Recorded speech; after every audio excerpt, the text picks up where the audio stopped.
Years 1861, 1862, 1863, 1864, 1865 or return to the main page. The following engagements took place in the year 1863 during the American Civil War. During the year, Union forces captured the Confederate cities of Vicksburg and Port Hudson, giving them complete control over the Mississippi River. History. In the Eastern Theater, the Union Army of the Potomac, commanded by Major General Joseph Hooker, attacked the Confederate Army of Northern Virginia commanded by General Robert E. Lee in the Battle of Chancellorsville. Hooker planned to move most of his army around to the Confederates' rear before Lee could react and force Lee to retreat, but the Union Army was slowed and then stopped by a small Confederate force, which was reinforced by the rest of the Confederate Army. Lee then sent a flanking column led by Thomas J. Jackson around Hooker's left, which attacked a few hours before sunset on May 2. This attack and further Confederate attacks the following day forced Hooker to retreat on May 6.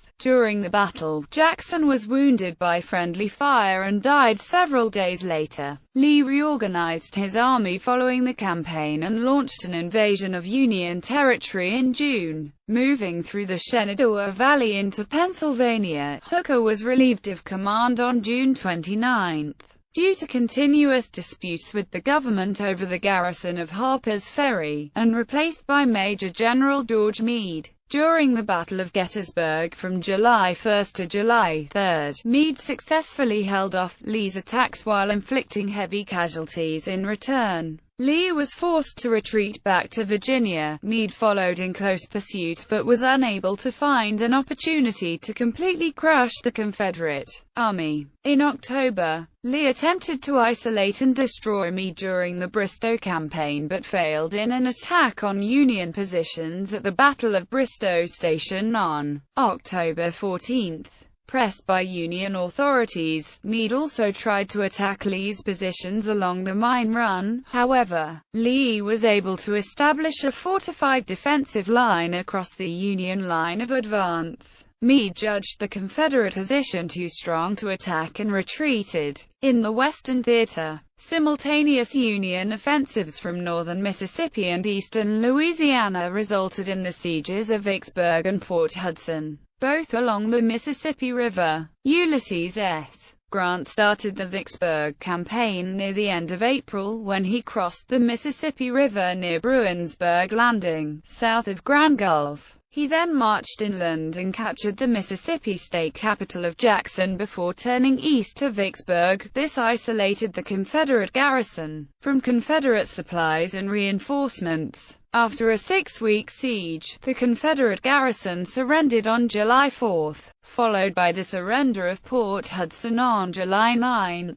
This resulted in the complete Union control of the Mississippi River and made Grant a hero in the North. In central Tennessee, the Union Army of the Cumberland, commanded by Major General William S. Rosecrans, maneuvered the Confederate Army of Tennessee, commanded by General Braxton Bragg, towards Chattanooga, Tennessee during the Tullahoma campaign from late June to early July. In early September, Rosecrans launched another offensive which resulted in the capture of Chattanooga, an important Confederate rail center. However, a few weeks later Bragg, reinforced with James Longstreet's corps from the Army of Northern Virginia, attacked Rosecrans near the Chickamauga Creek and routed much of the Union Army, forcing it to retreat back to Chattanooga. Stubborn resistance from the troops of George H. Thomas prevented the Confederates from launching an immediate pursuit.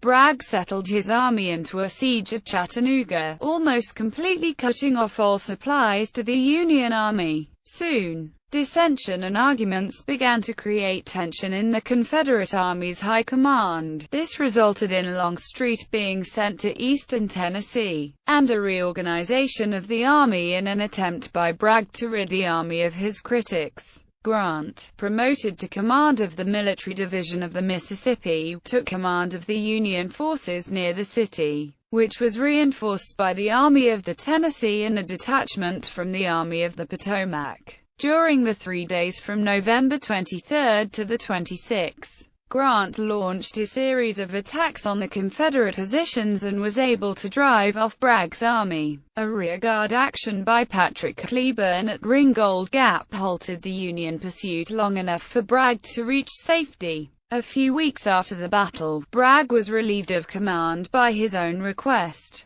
In the Trans-Mississippi Theater, only small battles and skirmishes took place. On January 1, Confederate forces led by Major General John B. Magruder recaptured the port city of Galveston, the only port city which the Confederates were able to recapture during the war. In order to cut off the Trans-Mississippi supply lines to Port Hudson, Major General Nathaniel P. Banks moved up to the Bayou Teca in Louisiana during April. For the remainder of the summer, Confederate commander Major General Richard Taylor attempted to cut off Banks' supply lines to New Orleans but failed. In September, Union forces tried to invade eastern Texas to counteract the French invasion of Mexico but were defeated at Sabine Pass, losing 2 gunboats and 350 men while the Confederates suffered no casualties. Engagements.